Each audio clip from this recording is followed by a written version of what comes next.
खुलुमबाय गिबियावनो नोंथांमोन बयनिसिमबो गोजोन फुंबिलिनि गाहाम हामलायनायखौ बावहरनायजों लोगोसे सोरजि द क्रिएटिविटी चेनेलाव बरायनानै लाग्रोनाय जालायबाय।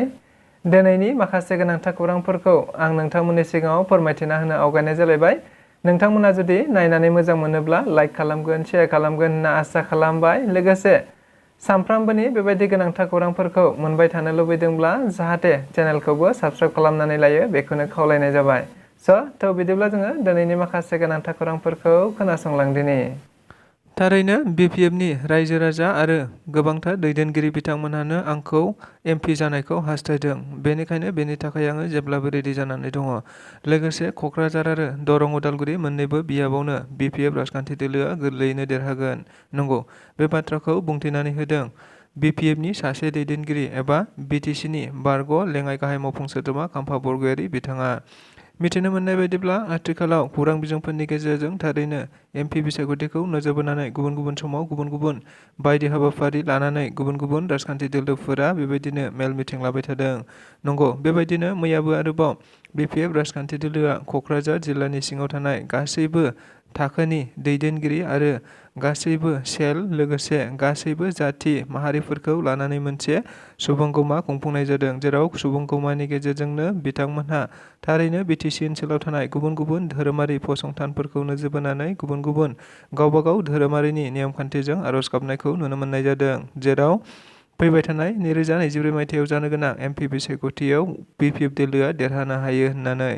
नंगौ, बेखौ नोजोर बोनानैनो हाबाफारियाव BPFनि दैदेनगिरि खाम्फा बरगयारी बिथाङा बाहागो लानानै खौरांगिरिफोरनि सोंनायाव बुंथिनानै होदों दि थारैनो BPF राजखान्थि दोलोनि गोबांथार दैदेनगिरि आरो रायजो राजाफोरा आंखौनो BPFनि क'क्राझार बियाबनि MP बिसायख'थियाव बिजाथि महरै हांख्रायदों एबा दासिमबो अफिसियेलि फाइनाल जायाखैब्लाबो नाथाय गुबुन गुबुन राजखान्थि दैदेनगिरि आरो रायजो राजाफोरा आंखौनो हास्थायदों। बेनिखायनो फैबाय थानाय समाव MP बिसायख'थियाव थारैनो गोरलैयैनो देरहागोन होननानैबो बुंथिनो हादों।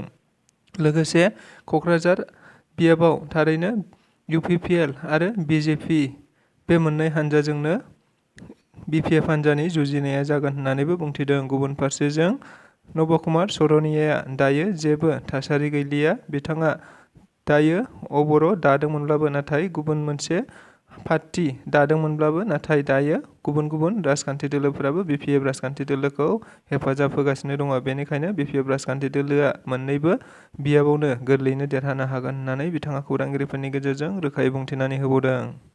UPPL राजखान्थि दोलोआव फिन गासै 18निबो बांसिन NLFBनि बारग' सोद्रोमाफोरा जयनिं जादों। मिथिनो मोननाय बायदिब्ला फैबाय थानाय 2024 मायथाइयाव जानो गोनां MP बिसायख'थिखौ नोजोर बोनानैनो गुबुन गुबुन समाव गुबुन गुबुन राजखान्थि दोलोफोरा गावबागाव मेल मिटिंफोर लाबाय थानायखौ नुनो मोननाय जादों, जेराव राफोद खालामनांगौखौ नोजोर बोनानैबो जयनिं हाबाफारिफोरखौ सम सम लाबोबाय थादों। नंगौ, बेबायदिनो मैयाबो आरोबाव UPPL राजखान्थि दोलोआव माखासे बारग' NLFB गासै 18 जन बाहागो लाफैदों होनना मिथिनो मोननाय जादों, जेराव सा 18 जना UPPL राजखान्थियाव बाहागो लाफैखांनायनि उनाव बिथांमोनहा खौरांगिरिफोरनि सिगाङाव बुंथिनानै होनाय बायदिब्ला बिथांमोननि दैदेनगिरि बारग' NLFB बख'नि गुबुन गुबुन सोद्रोमा बिथांमोनहा बख'आ जेरै थांदों बेबायदिनो फैदों होननानै बुंथिनानै होदों। लोगोसे बेनि अनगायैबो बिथांमोनहा बुंथिबावनाय बायदिब्ला थारैनो UPPL राजखान्थि दोलोआ दायो मोजांनिफ्राय मोजां मावबोगासिनो दङ। लोगोसे जा खामानि दामानिफोर मोनो बेखौनो रायजो राजाफोरजों गोरोबनानै मावलांनो थाखाय जानजि खाफ्रादों होननानैबो बिथांमोनहा खौरांगिरिफोरनि गेजेरजों बुंथिनानै होबावदों। नंगौ, बेबायदिनो मैया UPPLनिबो सासे दैदेनगिरि बिथाङा खौरांगिरिफोरनि सिगाङाव बुंथिनानै होनाय बायदिब्ला थारैनो BPF राजखान्थि दोलोआ दायो गावसोरथ' देरहाखाया, नाथाय बिथांमोनहा देरहानायनि थांखिबो नङा। बिथांमोनहा थारैनो UPPLखौ माबोरै फेजेननो हागोन बेनि थाखायसो खामानि मावगासिनो दङ।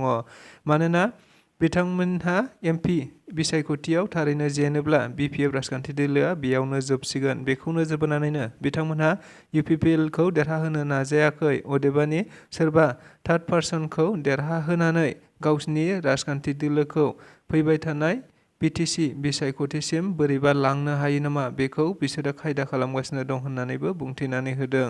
बेनि अनगायैबो थारैनो UPPL राजखान्थि दोलोआ दायो जेननायनि जेबो राहा गैया, अदेबानि UPPL राजखान्थि दोलोखौ दायो फेजेननो हानाय गोहो गैया होननानैबो बिथांमोनहा बुंथिनानै होबावदों। जोंहा बर' हारिया दासिमबो राजनिति खालामनायनि सम जायाखै एबा बर' हारिया दासिमबो राजखान्थियाव गोजोमनानै थानो हायाखै एबा आथिखालावबो दायो बर'फोरा रुलार जाबा जानाय नङा, सासे नेसन बिल्डिं एबा हारि माहारि दाफामग्रा हिसाबैसो जानो नांगोन। नंगौ, बेफोर बाथ्राफोरखौ बुंथिनानै होदों। आथिखालाव गलाघाट जिल्लानि सिङाव थानाय तेलिसालाव जाबाय थानाय दुलाराय बर' फरायसा आफादनि 56थि थान्दै जखनथाइनि बानजाय आफादनि मानगोनां मासिगिरि रमिअ पि नार्जारि एबा BKWSनि लेङाइ गाहाय मावफुं सोद्रोमा रमिअ पि नार्जारि बिथाङा मिथिनो मोननाय बायदिब्ला दुलाराय बर' फरायसा आफादनि 56थि थान्दै मेला दाखालि थांनाय 2 फेब्रुवारिनिफ्राय जागायनानै 4 फेब्रुवारिसिम जागोन, जेराव बे हाबाफारिखौ गाजा गोमजायै आबुंथारै खुंफुंनानै होनांगौनि थाखाय बानजाय आफादनि मासिगिरि महरै रमिअ पि नार्जारि बिथांखौनो सायख'नाय जादोंमोन, जेराव बिथाङा मैया मोनसे हाबाफारि जोबखांनायनि उनाव खौरांगिरिफोरनि सिगाङाव बुंथिनानै होनाय बायदिब्ला थारैनो बर' हारिफोरा दासिमबो राजनिति खालामनायनि सम जायाखै, अदेबानि रुलार खालामनो थाखाय बर'फोरा दासिमबो सम जायाखै। लोगोसे दायो बर'फोरा गावबा गावनि आथिङाव गसंनो हानाय एबा हारि माहारिखौ दाफामफिननो हानायनि थाखायसो खामानि मावनांगौ, अदेबानि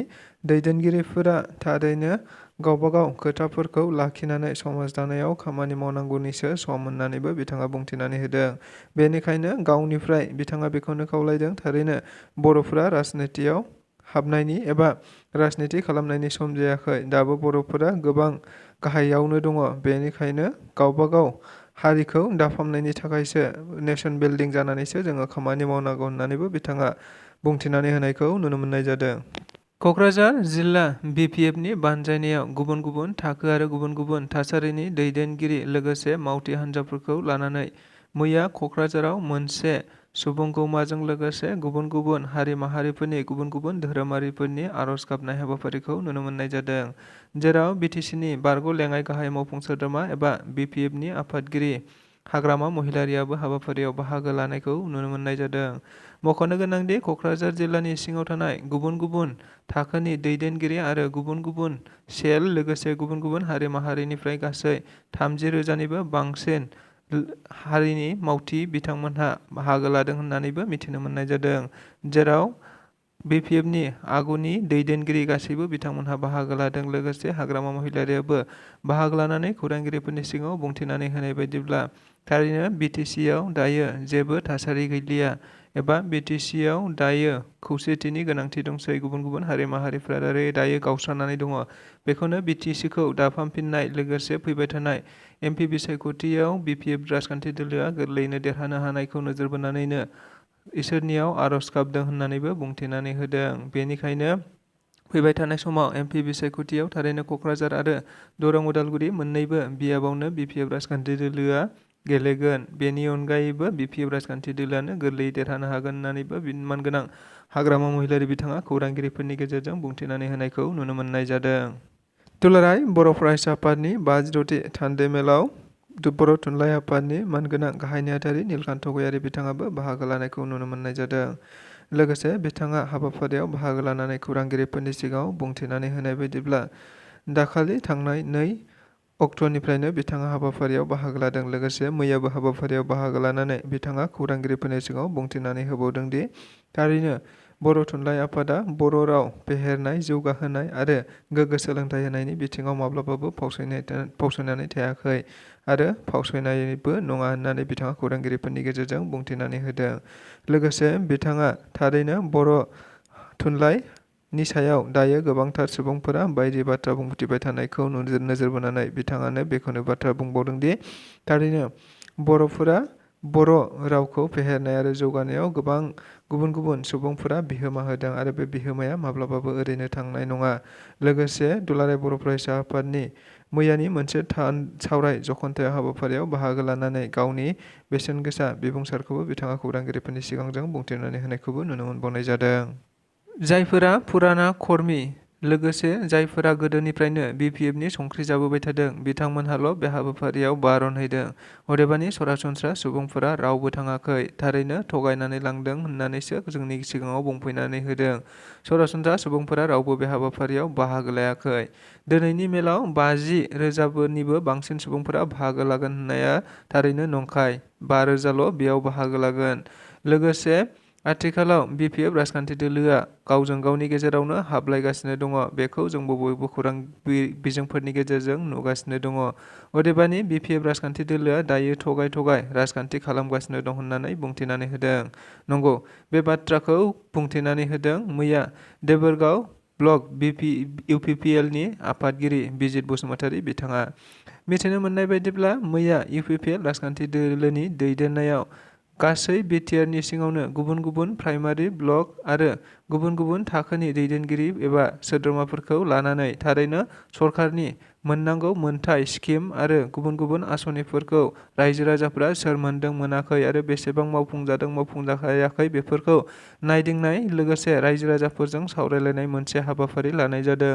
जेराव बेबायदिनो UPPL राजखान्थिनि दोलोनि दैदेननायावबो मैया देबोरगाव ब्लकनि सिङाव थानाय गुबुन गुबुन थावनिफोराव बेबायदिनो सावरायलायनाय हाबाफारि लानायखौ नुनो मोननाय जादों। जेराव बे हाबाफारियाव बाहागो लानानै देबोरगाव ब्लक UPPLनि आफादगिरि बिजित बसुमतारी बिथाङा खौरांगिरिफोरनि सिगाङाव बे बाथ्राखौनो बुंथिनानै होदों। बिथाङा बुंथिनानै होनाय बायदिब्ला थारैनो BPF राजखान्थि दोलोआव जायफोरा गोदोनिफ्रायनो संख्रि जाबोगासिनो दं बिसोरल' जयनिं जाहैदों।